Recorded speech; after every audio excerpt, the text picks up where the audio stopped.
Football বিধাতা বড়ই বিচিত্র। ঠিক 10 বছর আগে যে কিং পাওয়ার স্টেডিয়ামে রূপকথার জন্ম দিয়ে প্রিমিয়ার লিগ জয়ের উৎসবে মেতেছিল লিস্টার সিটি, এক দশক পেরোতেই সেই সবুজ গালিচায় ঝরল বিষাদের অশ্রু।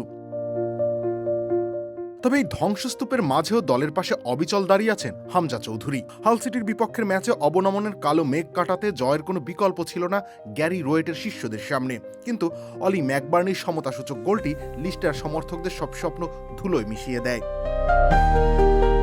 হাতে মাত্র 2 ম্যাচ বাকি থাকলেও নিরাপদ অবস্থানের দলের চেয়ে তারা 7 পয়েন্ট পিছিয়ে পড়েছে। ফলে গাণিতিক হিসেবেই নিশ্চিত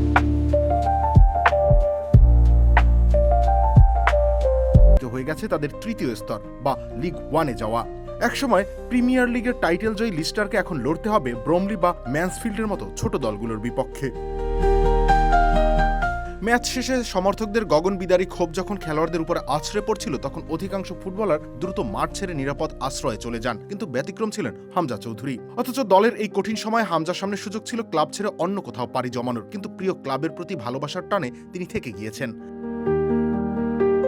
সেই ভালোবাসার প্রতিদান দিতে না পারার যন্ত্রণায় হামজা একাই সমর্থকদের সামনে গিয়ে দাঁড়ান এবং মাথা নত করে ক্ষমা চান। তার এই দায়বদ্ধতা সমর্থকদের হৃদয় ছুঁয়ে গেল, অবনমনের গ্লানি মুছতে পারেনি। 2016 সালে জেমি ভার্ডিদের হাত ধরে লিগ শিরোপা জয়, এরপর চ্যাম্পিয়ন্স লিগের কোয়ার্টার ফাইনাল, কিংবা 2021 সালের সেই অবিস্মরণীয় এফএ কাপ জয়। লিস্টারের এই সাফল্যগুলো এখন দূর অতীতের মরীচিকা।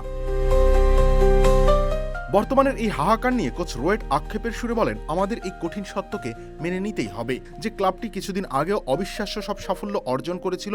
আজ তাদের এই অবস্থা সত্যি বড় হতাশার।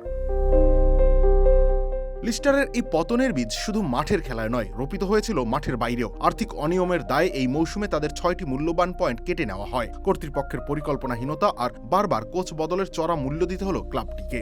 অর্থের অপচয় আর ব্যবস্থাপনার বিশৃঙ্খলা মিলিয়ে একসময়ের পরাশক্তি আজ হারিয়ে গেল ইংলিশ ফুটবলের তৃতীয় স্তরের অন্ধকারে।